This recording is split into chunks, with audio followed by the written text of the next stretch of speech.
Well, welcome everybody. This is Adam Holt speaking. I want to thank you for joining us for, again, one of our community series webinars that we include for all financial advisors. I'm really excited to be joined by two actual friends in the industry, Mark and Michael. I'll explain a little about them in a second.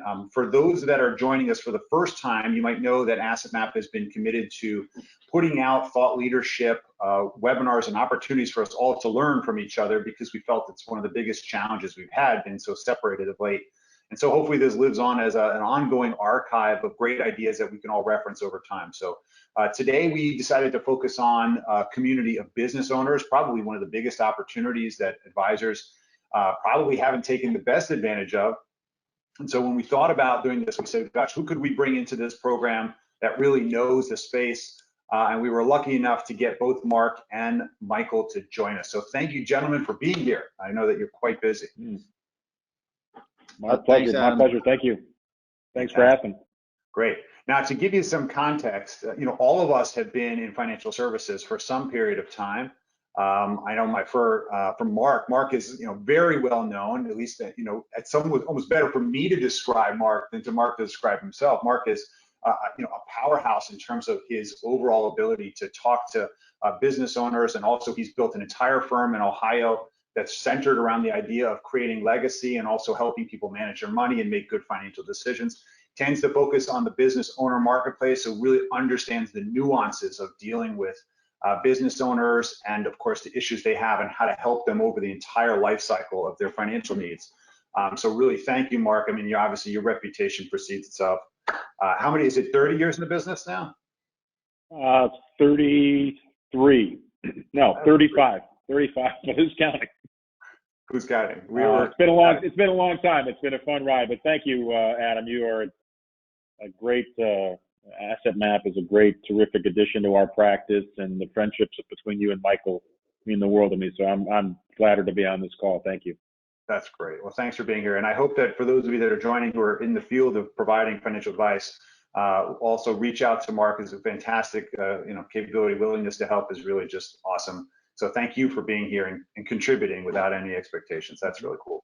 Now, Michael, who I consider, in a way, is a brother from another mother. We both have kind of taken these paths of our prior careers and building firms around it that helps other people. Michael, you've been in the space of dealing with businesses and private equity, obviously having a great relationship with your mentor, Pete Musser, who is, those of you who don't know, in Philadelphia was an icon in the private equity space, original founders of investing founders, I believe, of Comcast and several other companies that we all know very well. So that path helped Michael to say, I have an idea too. I'm going to be one of these business owners, and he came up with this unbelievable idea to solve a problem that many of us had for years, which was tackling business valuation from a competence perspective, from a data perspective, as opposed to just haphazard pen and paper. And I think it's been amazing to see, actually, Michael, what you've done with Biz Equity, which is available obviously to advisors as a service, and valuing, I think, gosh, you've touched, I think, a couple 100,000 businesses as far as, is that right? Yes, thanks, Adam, very much, and Mark. So that's the team we put together. Myself, I'm just a regular guy from Philadelphia. I've been in the business as a financial advisor, for those of you that don't know, for the past 22 years. I tended to focus on financial planning, and yes, AssetMap is one of my many projects that has become something bigger than I could have ever imagined, and it's now touched the lives. But today is really not so much about those tools. One of the things that we've realized in terms of the questions that we get back from a lot of our users is, how do you start having conversations with different communities of niches, we'll say. And one of the things we have seen with this COVID situation is that advisors who may have been reliant very much on either relationship or network marketing in many ways to get lead generation, have been trying to find new ways to get, we'll call it, inbound interest in their practice. They've had to really revamp their website. They've had to think about their social media presence. They have to actually reach out. They can now go geographically diverse and go to multiple states, which is great, but you still need some kind of inbound interest. And so that means that becoming a niche player is really what we see the most successful practices really commit to, is becoming known for being great at something. And one of the areas that we have seen a very little penetration in is advisors going after business owners. And so when you look at a firm like Dorman what Mark has created, it's pretty obvious to see that there's an extraordinary amount of opportunity and pain associated with the issues that business owners are dealing with, or rather not dealing with, and we have an opportunity to come and help them. And so what we're going to do today, and to kind of share with you our agenda, we're going to keep this very open, but we identified 6 themes that were really important for advisors to be aware about, right? That there are issues that business owners have. We're going to talk about them. We're going to then jump to a case study of a household that we've dealt with for several years. It's an ongoing case. I'll share with you how that's kind of evolved. And then we're going to go to Q&A. So if you do have questions that you do want to address before the end, we'll spend the last 10 minutes of this program.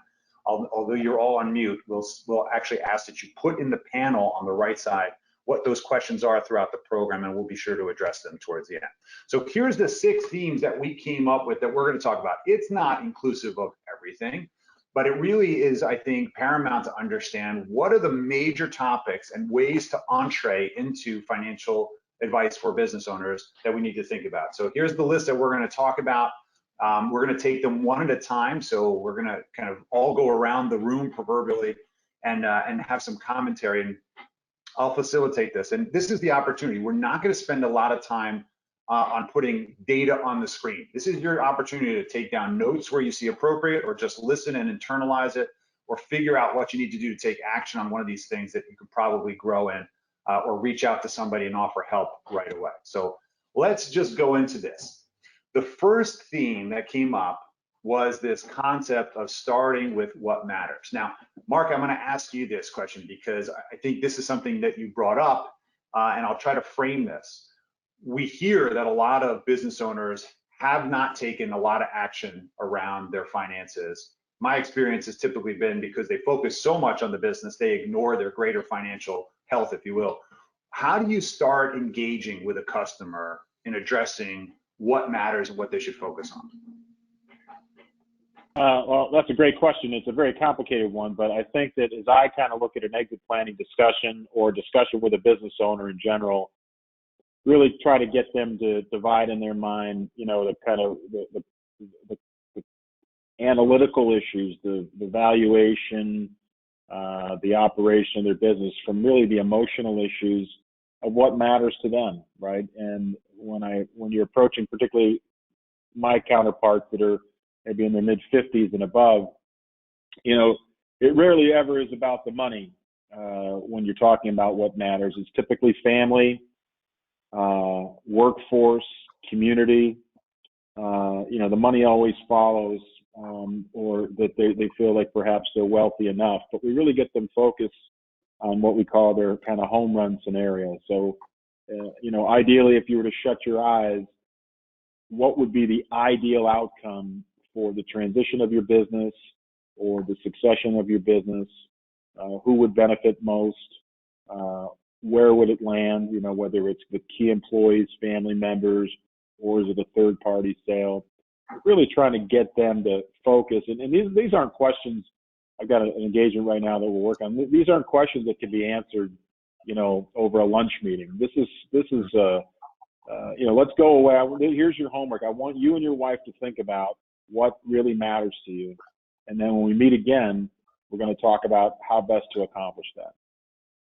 That's really interesting. The close your eyes scenario is something that I think a lot of people would not have thought about, right? I mean, because we tend to think very much our plans are our plans and we're moving forward with it, but to actually have that moment. Do you facilitate that? Did you actually have a process for doing that when people meet with you? I say, do you literally say, close your eyes and tell me what that looks like? Yeah, I mean, actually, I mean, it's as corny as it sounds, but I mean, it really, you know, kind of tugs at their heartstrings because, you know, being a business owner myself, and as you guys are as well, and for most of us that are with us on this call, you know, we're always the advisors that, and I think business owners in general are always the one that are trying to solve problems. They're asking the questions to help kind of uncover issues, create opportunities. But whoever ever really asks them, I mean, Adam, when's the last time someone has asked you a visualization question of, I want you to close your eyes and tell me what you think asset map's going to look like 3 to 5 years from now? Yeah. You know, and you have to be, you know, comfortable in your own skin to ask that question and then just kind of be quiet. And there's this awkward silence, but you start to draw out from them, boy, ideally, I'd like it to look like this, right? And for our process all starts with understanding what their true objectives are, right? And so once they will really share what their genuine objectives are for the next stage in their life, then they become more motivated to fix it. Because I think the big stumbling block in the engagement process is they don't really know what the hell they want to do, or what the heck they want to do, excuse me. So they just kind of shove it to the side, and they choose not to do anything and just continue working. Yeah, I agree. Mike, you have any thoughts on that, or you experienced with that? Yeah, I have a few thoughts. One is, I think you take your asset map now and turn it over upside down. They close their eyes and they draw the picture of where they want to be. And then Mark Dorman gets credit for that sprint for you, I think, for that feature. I'm sure that worked pretty well. I'm sure you could sell it to your, you know. So just say copy right now, Mark. Just say copy right, Mark Dorman. Don't give it up easy on that.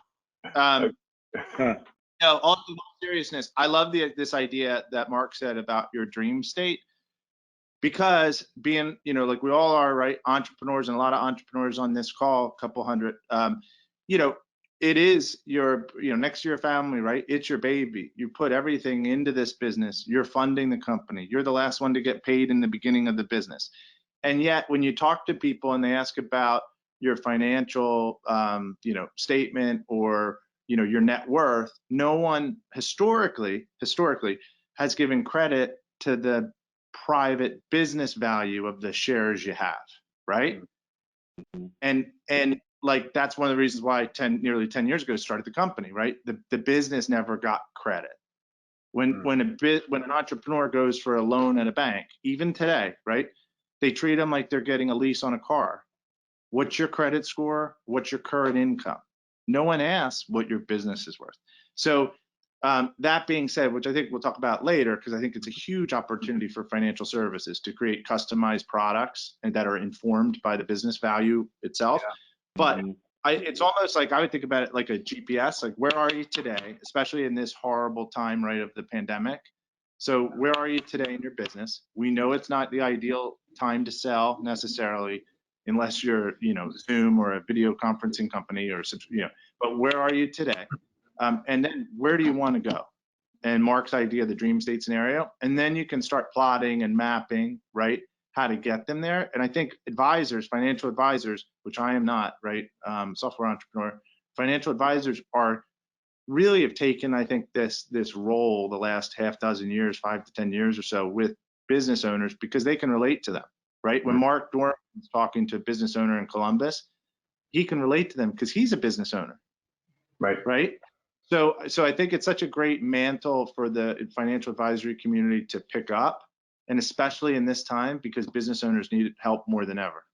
Oh, I love that you said that, because we have seen a fantastic growth in the number of independent, self-employed, 1099 individuals, right? People that left, major employments, either downsizing or kind of got into this age squeeze in their late 50s and decided to start a consulting company. We're seeing a great number of people finally realizing the tax benefits of actually owning a company and running it like a business. And so we shouldn't be ignorant to the fact that as advisors and guiders of these people, that there's a lot of opportunity to start these conversations with people.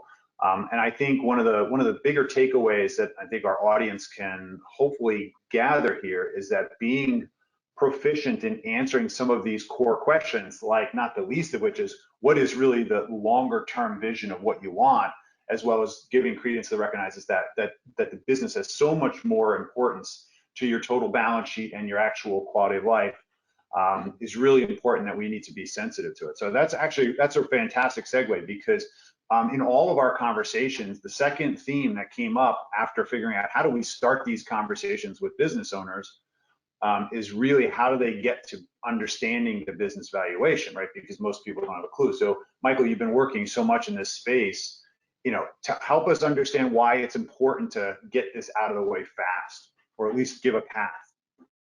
Yeah, no, definitely. I mean, we've been blessed being a first mover, right? It's the Malcolm Gladwell, the 10,000 hours in the space. You're an expert if you have 10,000 hours in it. And we have a lot of folks on our team that have the 10,000 hours in this space. And our chief valuation officer, Scott Gapehart, who wrote the book, the business valuation book, he's, our guru, and I'm blessed to be able to work with him. But yeah, I mean, I think the number one understanding is, right, you don't know where you're going, right, unless you know where you are, the whole GPS analogy we just gave earlier. And to get the baseline of the business value, what we tried to do is make it hooked on phonics simple, and it should be kind of a flow in someone's mind, starting with what industry are they in? And based on their industry, what's their revenue? What's their pre-tax income? What's their growth rate? All the usual stuff you would think about, and whatever. It's not a pitch for biz equity, but we laid it out in a very simple way where they spend 10 minutes, they get a valuation in real time, 29-page customized report, and delivered through an advisor most times, and they can have a conversation and at least know where they are today. And the lesson there, Adam, which kind of your question is, up until a few years ago, 98% of business owners didn't know what their business was worth, because the old way to ascertain that value, if you owned a few grocery stores, right, is you'd bring in your local accountant. They would tell you how it was going to take 4 to 6 weeks. You'd have to open up your files, right? It would cost $5,000, sometimes $10,000, and it was very intrusive. So even if the business owner had the money to do it, right, it was a time out, let them in all your books, and then you don't know where they're going to come out at it. So using internet, cloud-based technology, the ability to make that easy and simple and evergreen, because it changes every day, just like a public company stock changes. Comps in the private industry, now they don't change as much, right? But they change frequently, monthly, certainly, sometimes weekly, based upon the comps. And comps are the comparable sales of companies like you that have sold. So I think it's very important to understand the industry dynamics, which was your question. I think it's very important to understand the levers in your business, both revenue, if you're a technical company or technology-based company, people talk, like Adam's business or whatever, they would talk about a multiple of revenue. And if you're not a technology company, typically they talk about multiples of earnings. And the big lesson learned, I think, in private company valuation is this notion of sellers' discretionary earnings. Sounds complicated. It's not. SDE is the add backs that a typical business owner gets.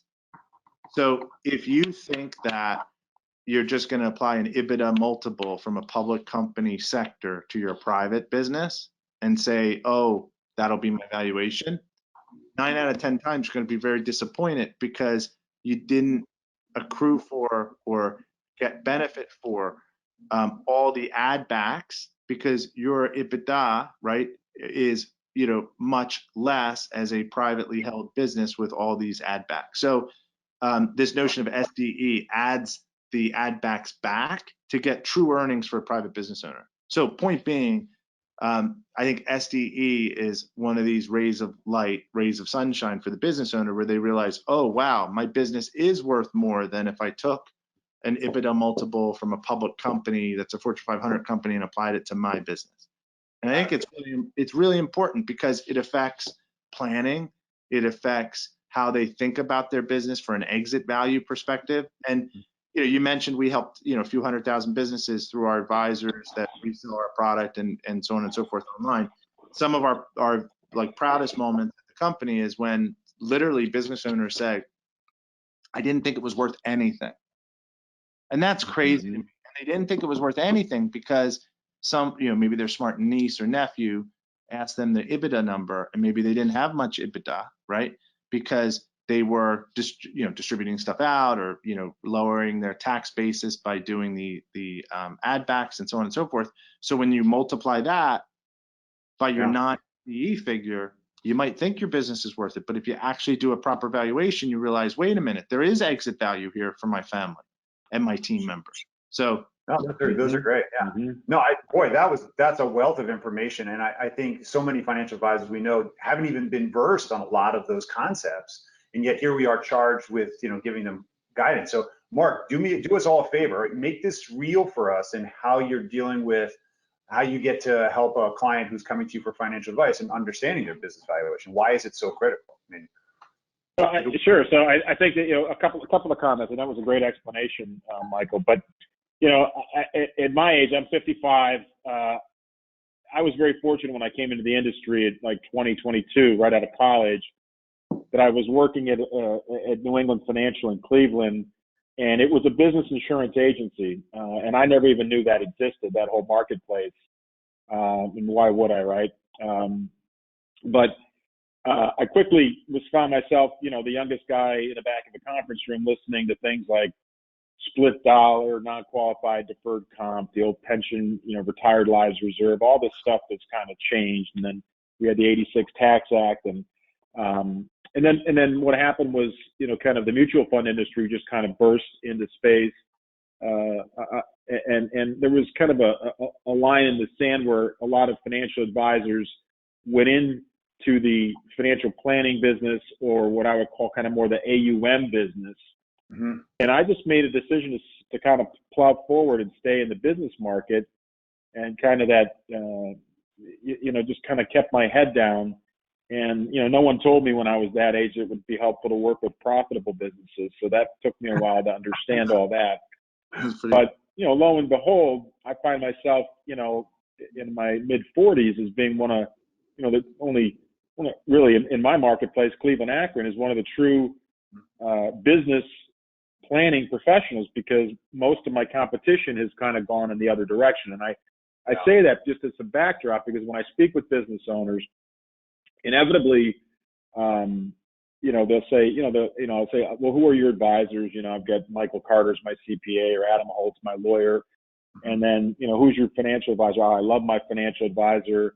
He happens to be Rick Scruggs, great guy, And my next question is, well, tell me what he's told you about the value of your business. And he looks at me like, well, what do you mean? And I said, well, what does he do for you? Well, he handles my 401k plan. He might handle my insurance. Got a couple little small IRAs. And I said, I just find it interesting that, most of the business owners that I work with at the beginning, they all have a financial advisor, but yet their financial advisor provides no commentary or advice on the largest asset that they own, which happens to be their privately held business. And in fact, if you're like most of my clients, your financial advisor has never really commented to you or helped you understand what your business is worth and how critical it is to your future retirement plans. Wouldn't it make sense that we find out? And immediately, it's really not through any magic, but my credibility rises, because I'm not here to talk to them about products. I'm here to talk to them about their life's work. Yeah. And we leave with, wouldn't it make sense? Can I contact your accountant? We can upload 3 years tax returns into a secure portal. And if we can get together in the next, 10 to 14 days, we can sit down and have a conversation about your largest asset, because after all, that's the most important to you, Iverson. And they look at me like, wow, this has been one of the better meetings I've ever had with an advisor of any type. So that's where we start. That's a great point. Yeah, Michael, what's up? I'd love to layer on to what Mark just said. Is I think that's like maybe the single greatest opportunity in financial services marketing or financial advisory marketing is going to entrepreneurs, and instead of the first word out of your mouth, and a lot of independent RIAs don't say this, but a lot of, I'd say, the old school white shoe shops do. They come in, right? They've been introduced to you, and they'll say to Adam, our minimum investment requirement is $5 million or $10 million or $2 million, whatever it is. And immediately, as the entrepreneur, the first few years of running the company, you feel, this big. Imagine instead if a financial advisor came to that entrepreneur and said, look, I don't really care about what you have today, but I believe in what you're going to have tomorrow. I've dug into your business. I've done these things, and I want to be there for you when you're ready. Because what ends up happening, right? You end up selling your business or selling a piece of your business or whatever it may be. You get 10 phone calls because everyone saw the press release. Yeah. And are you really going to go to war with that person? Or are you going to go to war with the person like a Mark Dorman in Cleveland and Ohio and Pennsylvania, whatever, that was with you in the beginning? And I think the single greatest opportunity that a financial advisor has in penetrating the business owner market. To give them valuation, to give them access, you're saying. Yeah, you give them access, but to like yeah, to believe in them if it's a, believable, bankable entrepreneur and a good story. Like, you're investing in them. You want to help them. Like, change the perspective, right? Be of service to that person. If you believe in the mission of their business and what they're doing, you'll win them forever. No question. Absolutely. Absolutely. And I think I would just add to that, and it's happened time and time again, is that you end up, business is just given to you, because Totally. when you had the conversation that I just shared with you, within 6 months, our firm is probably one of the most trusted advisors that they have in their circle. And the value of their then current financial advisor has really gone down, because they come to their own conclusion that, geez, my guy or the person I'm dealing with never really spoke to me about this. And my life is much different than the average Joe on the street. And therefore, Mark, can your firm handle, the commodities in my life, my 401k plan, or these things? Because I want your firm's input on, the biggest apple in the room. That's so true. I mean, before Google knew every answer on the planet, all 10 million answers for every single question, right? There were experts in the room, and you wanted to work with those experts. You wouldn't hire a gastro to do heart surgery, right? You know what you might wind up with. And so the Right. challenge is that we do see a huge gap in terms of the knowledge of investment advisors, total financial planners, that we all call ourselves financial planners, have no idea how to help a business owner address the real emotional and physical needs that they need to complement all of these different strategies. But it does start with understanding what this business is worth and where you want to go with it. That very Simon Sinek why is really critical. Let's take this opportunity to jump on, because it's actually a great segue. We tended to say that our third issue here was really talking about the exit plan. And this has been a technique I've used for the past several years. I typically look, in our case, we look at an asset map and we say, I see you've got this instrument here. This is a business. What is the exit plan? Or I see you have a 401k. What's the exit plan from that? What's the exit plan from any of these investments that you have? I want to talk about this because this came up as, there's good outcomes and bad outcomes. Talk to me, Mark, about what do you think, what are the kind of horror outcomes that people are seeing when they don't have an exit plan? Well, I mean, great question. I want to just give a shout out to a gentleman who's become a good mentor and friend of mine, Bo Burlingham. For anyone that's on this call, if you haven't read the book Finish Big, How Great Entrepreneurs Exit on Top, get yourself a copy. It is a terrific read about a multiple of scenarios that speak exactly about this. The good, the bad, and the ugly of good business outcomes. And you're talking primarily middle market businesses in this instance, with some of the best advisors that money can buy, and that some families, men and women, were left with nothing, while others prospered at the end and found out that they were extremely happy and at peace and financially secure. So Burlingham talks about in his book, and I reference this all the time in my discussions with business owners. In fact, this morning we did a webinar with Geauga County here in Ohio, and really kind of the 8 elements of a good exit and the 5 factors that determine a successful outcome. And it really all starts with, that the qualitative issues. What are we trying to accomplish here? Why is this important to you? And Burlingham talks about that again. It's rarely about the money, but unless you go through a very linear process of identifying what is my exit timeline, what's my business worth today, what are the most important factors in my outcome, the rest of the music can kind of fall out on the sheet. But we've got to kind of start with the basics of rhythm and tempo of my life, and where do we go from there? And that's what we really try to pin them down on. Yeah, I'm sure that you've probably also, Michael, seen some plenty horrible stories of exits that have gone wrong. The wrong people wound up in charge, or you're in business with your perhaps your partner's ex-spouse, or who knows. But I don't know. Are you kind of experiencing in your travels that business owners have more hopes and horrors that are stopping them from making decisions today? I mean, what's your experience there? So I think it's a really tough time right now if you had to sell your company or exit your business and you weren't I guess there's like 16 industry sectors that are actually up during COVID. But, you know, so if you're not a grocery store, you're not a subscription business, you're not a home integrator that puts in Zoom rooms in your house or doing these things, you know, it's a tough ball game. So I guess it's, you know, having a good plan from the beginning, that holistic planning that you and Mark talked about, where you know where you want to go and you know where you are today. So it's a process, right?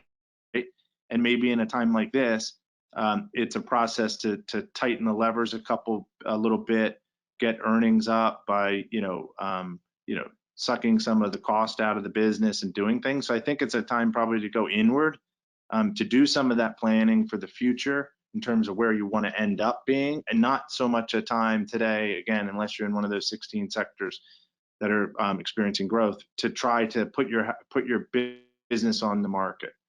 And then when you do put your business on the market, you know, it would be working with a proper advisor to help you to do it and to structure a team. And maybe the financial advisor is the quarterback because they understand business owners, because they're business owners themselves, and they can help put together a team. Because I think there's tax ramifications to have your accountant in order and together, which is really important. But one horror story, a good friend of mine that told me a story about, I think it was I'll change the industry. It was a car dealership, and there were two partners, and they had a buy-sell agreement, and they didn't change the buy-sell agreement for 12 years. One of the partners unfortunately passed away. There was no money in the buy-sell agreement to buy out the other partner, so they had to sell the dealership not at a great time to pay off, because the way the operating agreement was written. So, you know, well, I guess we'll talk about it later, but I'm really passionate and focused on this idea of how, you know, real-time intelligence, how obviously AI, but big word, but say data analytics for certain sectors like business valuation can inform products. Because I think this notion that a buy-sell agreement is, you write it, Mark Dorman writes it 8 years ago, and the buy-sell agreement never changed, is crazy. The buy-sell agreement should be evergreen, right? And it should be powered by the real-time feed of what the business is worth to make sure that the business owner is protected, the partners are protected. So I think that's a huge growth area, because if you think about, this was not your question, but they don't let me out much. So then when I'm on, I talk a lot. That's great. Well, you know, I love that. Yeah. No. So I've had Jason early do a lot of these. So Jason doesn't let me out too much, and now you can't stop me Well, on this. for But no, coming out. no. Wait, Adam. What? I'm not done. Okay. But if you think at this whole insurtech revolution, what's going on, innovation, it's all about the consumption of insurance, buying insurance online. Okay, how many different lemonade, how many different soda flavors? I don't know what they're calling everything now. Or you can get pre-configured for term life insurance online in 24 minutes. But it's like a bunch of insurance people got together and said, let's innovate, versus what do you really want to innovate is solving a problem for an actual business owner. And I think it's informing product that it's evergreen, especially for business owners, that it's informed all the time to make sure they're protected. That's it, Mark. That's my soapbox. That's great. I haven't heard that before, but I do know we need to move on if we're going to hit our agenda today. So that's really exciting. So you should definitely write a blog on that one, because I know I'll promote that one, and we'll send it to the right people to get that done, because that's really critical. I can't even imagine how that hasn't happened yet. So that's really copyright. Mark, I've called Adam the Paris Hilton of social media. Adam's very big out there. Or the Perez Hilton. Oh my goodness. It's only because other people this is all good. This is looking more like Hollywood Squares than a webinar. That's true. Yeah. But as long as I said, look, we have to educate or entertain. As long as we engage you. Hopefully you guys are not just doing your emails and missing this opportunity. Let's talk about this. There's a couple other topics that we said that we would talk about. Retirement, has been always tricky with business owners, usually because they're so heavily invested. I wanted to ask you, Mark, because you deal with this all the time. I mean, how do you get a business owner to finally address the fact that they need to turn this thing into some kind of monetization at some point. It can't just be a hobby or something you're a passion, or maybe it is. Maybe it's a family legacy. I mean, how do you deal with these issues? I think that's again a very good question. A difficult one to answer. In each case is different, right? I think that we start with, again, what does retirement look like for them in terms of what are their future income requirements that they're looking for, how much of that they're going to get from Social Security, maybe some passive real estate investments that they have, perhaps involved with the business. What about outside business assets? And then that gap is going to be, what is dependent upon that business. I think one of the biggest challenges that makes it so tricky is that, if you use, Michael's data point before, 98% of business owners don't know what their business is worth, but yet 9 out of 10 of them are expecting it to fund the vast majority of their retirement lifestyle. So, and that's furthered by, I would say to you guys, and I'm always quick to remind, a lot of folks on calls like this, the majority of our clients are under 10 million in revenue. That's the majority of businesses in America, once they make it over $1 million in revenue. So there's so few rather that have scaled, to the 50 million and to get the attraction of private equity. So this problem becomes even a much greater issue because there's not investment capital that wants to go out and buy, ABC tool manufacturing in Northeast Ohio, but the onus on the planning is tricky. So I think that's coupled with, even pre-COVID, you've got such low interest rate environment, a stock market that can be a little bit touchy, particularly if you're up in age. People kind of shy away from that. So how do I capitalize my life's work? And a lot of that is going to be, through carrying paper. If you're an owner, it's going to be what we would call maybe the non-exit exit, which is why would I sell my best and highest performing asset? And maybe I invest inwardly into my management team and they can keep sending me checks. But it's almost impossible in every case that we work on for businesses that have valuations of maybe $3, $4, $5 million that they could ever redeploy the net after-tax sales proceeds and generate anywhere near the seller discretionary earnings and the lifestyle that they had while they owned their business, let alone the tax benefit. So it's that conversation that I just had with the owner that gets he or she to understand, holy mackerel, there's a lot more to this than what I heard at the country club. I better get on my horse and get moving. Yeah, I know. Yeah, sorry, Michael, you want to say something? Yeah, I'll be fast on this one, Adam and Mark. Another huge opportunity. Ready? Yeah. All right. No, but so let's take the car dealer analogy. I'm always blown away that unless you have, right, like I think it's like tons of money and you have a family office where you can have customized SMAs or whatever they call them, right? Where it's just customized to Adam Holt, like Adam Holt's family office, and it tells Adam, where to place his money based upon his concentrations and so on and so forth. Why doesn't every business owner, based upon their industry, right, based upon the net worth calculation of what their business value is, right, to their overall asset map plan, why wouldn't then you create a retirement strategy that takes out the industry that you're in or the broader sector? Right.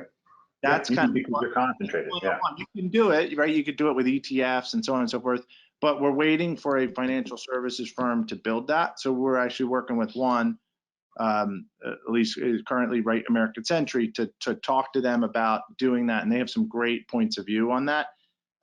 But to me, that's another amazing innovation opportunity to give the typical, private business that's maybe worth, $5 to $10 million that Mark just said, and say they have investable assets of $2 million or $1 million. Why are $1 million or $2 million of those investable assets potentially invested in the same industry that they have their business in, which might be 80% of their net worth? No question. No, concentration risk comes up all the time, right? And I have to say, in my experience, telling a business owner that they should put money in a fund that's average 7.23%, they laugh at you because they know they're doing 20% year over year, and they're like, I can manage my money better than you. But of course, that forces Right. the concentration risk. And I think in many cases, we're seeing, at least my experiences, we're seeing a lot of business owners saying, I'm not selling this thing because no one's going to give me the value that I need to replicate the cash flow. And unless I just need to be done mentally because I can't take it or the kids can't take it, or can't take over rather, they say, I'm just going to hold on to this thing. And in many cases, You actually, Bingo. you shouldn't have the same risk Yeah, in your bingo. portfolio. But Adam, I mean, I Right. think that opens up, a cornucopia of additional opportunities like tax avoidance techniques and sophisticated retirement plans, key employee retention strategies, right? You got to really think about de-risking your business, because if he's going to be less involved and live off the fruits of his labor, then he's got to really focus on building his management team, retaining them, rewarding them. You've got all these, non-qualified solutions in there. And again, there's not a lot of folks that can really artfully talk about that in the business market and the business, kind of conversation in total. It's true. No, it's definitely true. And I think it's really kind of important as I kind of rush through these last two here, because I want to talk about kind of case studies and how we actually apply some of this knowledge. We've seen a lot of family businesses get started, right? They inherited it from mom or dad or from a grandparent, and they've kind of kept it going. It may have relevance or maybe been reinvented in many ways. And I think there's really an opportunity for advisors to get comfortable in these spaces, because as we've already said, family business can be not only complex, but it can be very intimate. I mean, the conversations have real emotional implication of, whether I'm going to talk to my brother, the business partner at Thanksgiving, if we don't work this out and figure out who's taking over what and whose kids can be in succession. So in many cases, I know I found the best business owner advisors really can also be psychologists at the level of understanding what questions to ask and when not to ask other questions, but help them by identifying the problem. So we have a unique opportunity as advisors to identify the problem and put it on the table and say, hey, let's come at this from an intellectual approach as opposed to an emotional one. These are the issues your peers are dealing with. Let me show you how they would typically solve them. Is that a statement or a question, Adam? That was, look, that was more of a statement of fact, but probably if you agree with me, then that's Yeah, I think Sounds you've good. got, it's a very complicated issue. You get, particularly within family businesses, you get such issues of perhaps misalignment of interest between family members. Mm-hmm. And I've seen it firsthand. It can get ugly quickly. And when it works, it's a beautiful thing. But usually when it works, I'm thinking of a company right now. Family governance, they've gone through a lot of classes. They use outside advisors. They've got outside boards of directors to help kind of keep the emotion out of the room as much as possible in that regard. Yeah, and I think, and we'll show actually a way in a couple of minutes, we'll show you actually how we did that with a family to take it out of the emotional stuff and just put in things. I want to finish this because I know there's a lot of advisors that have, as Mike said, really focus on asset management, or maybe they focused on insurance and planning, but they've not necessarily felt as comfortable recognizing all of the opportunities to talk about business owners and the leverage and structure and the benefits that they could have, not only from during life, but even in estates with discounts. There are some really important things that we have to be experts on, or go out and find an expert like Mark Dorman to work on cases with, and use tools like this equity to get that valuation done so that you're not kind of fumbling around. But I wanted to share if anybody had any thoughts about really great opportunities that advisors are missing, that they should be informing their business owner clients about, so that they can elevate their game. Is there anything that you guys can think of? I have a couple in my head. Yeah, so Adam, I just do Michael? like from real life experience. Yeah, so when I started Biz Equity 10 years ago, pre-kids, so I did not have any children. I was newly married, and I knew I was going to be investing in the company, right? In the first few years, as anybody knows with any business, I didn't know, how bumpy, but I knew it was going to be bumpy with the business. And one of the first things I did is I contacted someone and got life insurance or buy and sell insurance, because I knew I was going to be investing in the business, and I wanted to get insurance to protect my family or my future family. Now I'm blessed to have 2 children, and I continue to add to it. So for me, for peace of mind, and again, I'm not in the insurance space, right? I'm not a financial advisor. I'm not an insurance agent or any advisor like that. But for me, it was so critical because it enabled me then to go to war with, in terms of running the business, making it happen, make it happen, because I knew my family would be protected, and enabled me to accomplish where I wanted to end up being. So I just think like a great opportunity would be when a company's incorporated, go talk to that entrepreneur, talk to him or her about their hopes and dreams, and protect them. Because I think it's a great time for kind of a forward-looking entrepreneur or mission-oriented entrepreneur to invest to protect their family. That's the best time to do it. Yeah. Yeah. Mark, do you have any thoughts on this? I would add to that in the kind of the smaller end of the micro market, again, we've got smaller businesses that might be more owner-centric, more lifestyle businesses, which many of them are, and many of them are extremely successful, 7-figure income, 7-figure revenue. But it just becomes incumbent on them. I mean, if they run with various executives, like in our area, Smuckers is a big company, Goodyear, and the executives there get, stock options and disability insurance and executive life insurance. But these are all things that their business needs to be providing for them.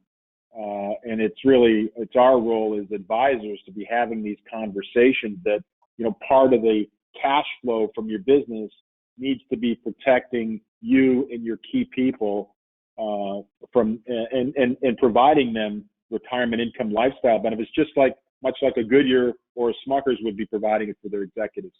Yeah, no, that's exactly where I would want to go with this. I mean, the reality is that while most of us are in the asset management business as a core, deliverable, most people think of financial advisors, investment advisor. But clearly the amount of insurance that is being undersold here is really just mind-boggling. We did a study of that on our own data, found 14,000 people in our database with one firm alone were significantly underinsured, and yet we were their full holistic financial planner. We're talking about only 25% replacement income. That just goes to the tip of the iceberg. There are ways to buy benefits with tax advantages with the businesses. There's a way, obviously, what Michael mentioned with these SDEs, right? There's a lot of other ancillary benefit that's taken out of a company that never really hits the balance sheet, but really accrues to value at a family level, right? Not the least of which is cars and cell phones and your cable, if they're appropriate on the tax deductibility standpoint. There's a lot of opportunity to inform our clients why owning a business makes a lot of sense and why it makes sense to double down on being a business owner, not the least of which are clearly tax benefits in the current environment. Who knows what that's going to play out to be. But I think kind of universally, there's a lot of tax benefits that can be had by owning a company. We should actually be promoting more of this, even though it is complex. I would agree.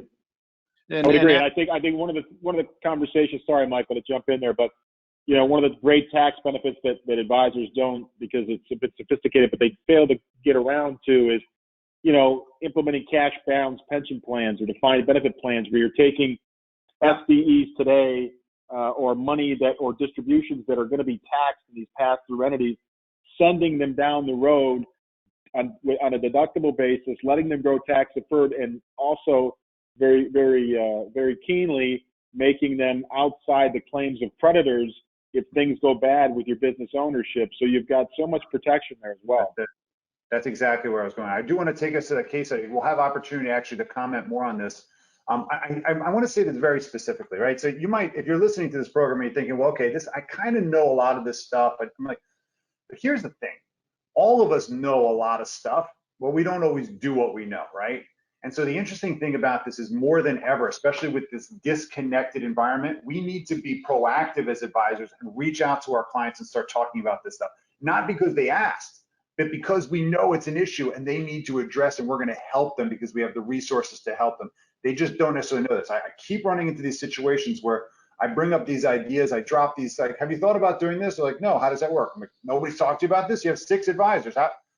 It's amazing to me, even Forbes families that we work with that literally are just would love ideas, trust structure, discounting, moving assets off sheet to different balance sheets, putting different interest in a business. Why would I do that? What structure would I use? If you don't know what I'm talking about, it's okay, but don't not be the person that brings this up, because the person who brings this up to your clients is going to take your business, okay? And so one of the important things that was about this when I thought about how could we actually show let's say, a case study. We had done a program. This is one of these classic families, and it had a lot of people involved, had multiple generations, business partners that had interests in not only the real estate that had been accumulated over years. There was exit planning issues. Family members didn't all get along. Some kids wanted to be in the business, some didn't. And we said, how do you start a conversation with a family when it's this complicated? And of course, you can imagine what we might have done is we look at it from this perspective. So let me acclimate you to this household. Mark, I know you're thinking what I'm thinking when you looked at the picture. Maybe there's room for us in that family. No. That's right. Because I'm thinking the numbers aren't big enough. We could blend in.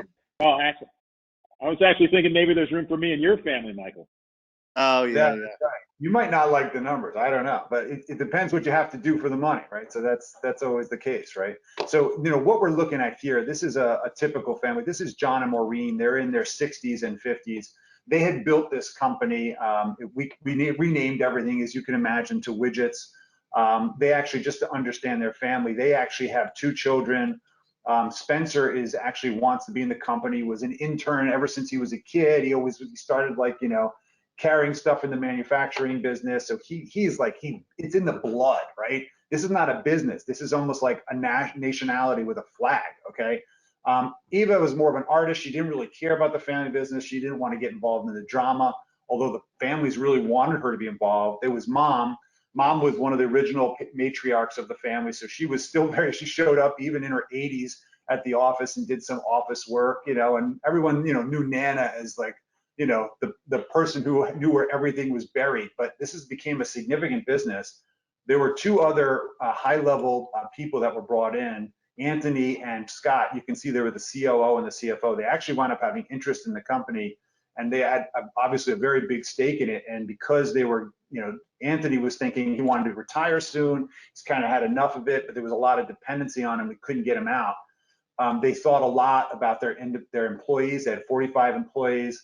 They also have a company. This is the company itself. They had a revocable trust for both parties. They also had a defective grantor trust because a bunch of years ago, an advisor told them to set one up and try to move stuff off their balance sheet for estate taxes.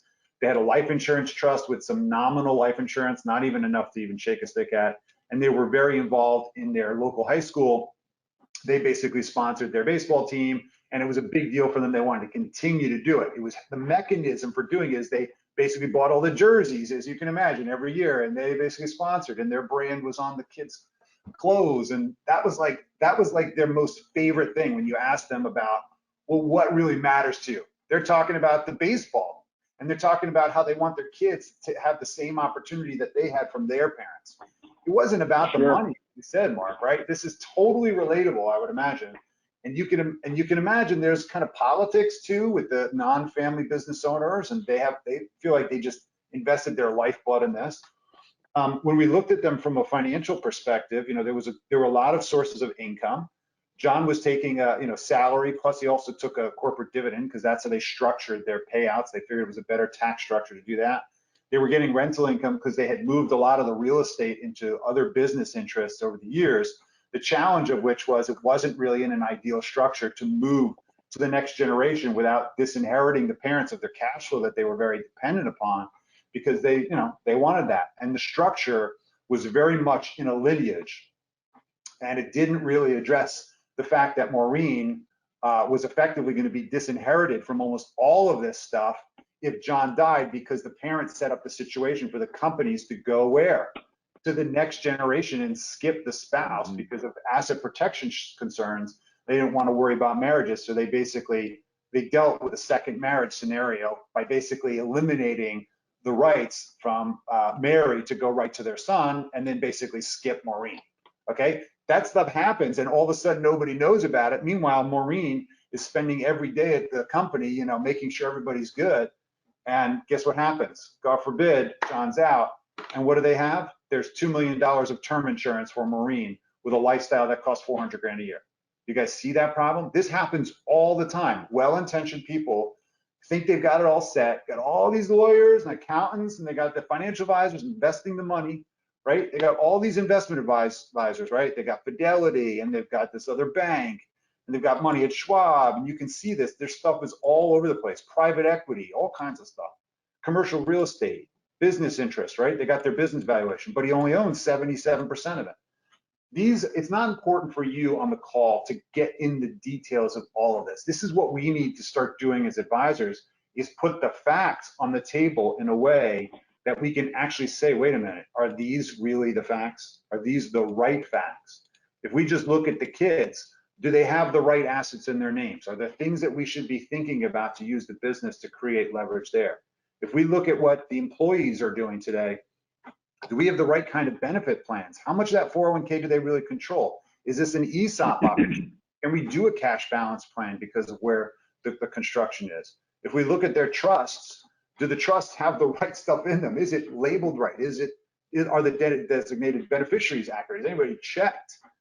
The fun thing about when we start taking facts is that facts displayed back to clients give us permission to advise and ask other questions, which is the beauty of our business in many ways, right? If we ask good questions, hopefully we can help formulate good answers together, right? But the key for many of us is sometimes we don't have the opportunity to talk about these complexities, because where do you start? Has anybody checked your ILIT holdings recently? You know, if you said that the high school is a big deal for you, right? Do you have an actual commitment to it? Well, yeah, we actually set up a donor advised fund. Is that the best structure? Let's look at that. Can we manage that? Is there any way we can help? And so the point is that the way to really, I think, require conversations or start having those conversations with clients today is to literally put the facts in front of a client and ask the questions. Does this make sense? Right? If I put your two key business partners here on the stage here, I can see that they both control a significant amount of assets. Scotty has a huge interest in the company, whereas Anthony really kind of doesn't have that big of an interest. Okay, and the reason is because Scotty got real estate because he was involved in that deal, and he managed to get 40%, 15% of the warehouses in his name. How did that happen? Made sense at the time, may not be fair at all, but clearly these buy-sells do not address, God forbid we lose either one of them, and we're basically business partners with their lineage unintentionally. Those are the types of things that we need to be winners at and help people address. So I hope that that kind of gave you a feel for how we need to start addressing business owners by putting the truth in front of them in a way that forces conversation. Adam, I would add to that. Yeah, I would please. add to that, two key questions that we like to ask in our office. Once that picture's been painted, is this what you've intended, right? But like you said, sometimes the best laid, that's not what they intend, and they kind of walk through it. And then the other thing, particularly with the non-working spouse in the room, is to say, look, it's our responsibility to make sure that Mary's or your wife or your husband's financial security is not tied to the success or failure of that business should something happen to you. And once that, and then you have a tremendous advocate in the non-working spouse, because I'm thinking about a client right now. She's been after this gentleman, great guy, but he just never gotten around to it. And she'll look at me and say, stay on him. We're going to get this thing fixed once and for all. Yeah, that's great. I know that I've not left a lot of time here. We're at the actually end of the hour. And I think for those of you that have asked questions, what we'll do is we'll take the opportunity, we'll write you actually the answers right from our team. And if there's those that require Mark or Michael, we'll just forward them on and we'll get those answers. I want to kind of express how important it is for you to know that we're trying to build community, even in this environment where we're all separated.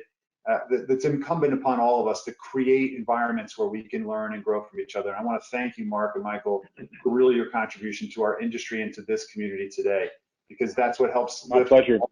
So thank you. I want to thank you for that, both of you, for taking your time. And also, for those of you that want to get obviously involved, connected to Michael through Biz Equity, and of course Mark Dorman through Legacy Advisors, you can Google them. Okay, I'm not gonna, if we have to tell you how to connect with them, then we're all in trouble. LinkedIn, Google, find them, or reach out to us, and we'll connect you guys if you need help with cases, or if you're thinking about delivering business valuation. These are great resources. I will also tell you that we've spent an enormous amount of time, obviously, creating content. Go to assetmap.com/webinars and read and watch this stuff. You can watch it on your phone and learn about what we're doing. We just did LGBT communities. We did special needs children communities. We've got a bunch upcoming that talk about this and how to get reconnected to these markets. So with that, I'll leave you both and say, hopefully all advisors are thinking of ways to grow in these great times. And I say great because they are what we make them. And of course, if we look at them the wrong way, then they shall be that way. So let's create opportunity for all of us and lift all boats. I want to thank you all, and I hope to see you all soon and shake hands in person.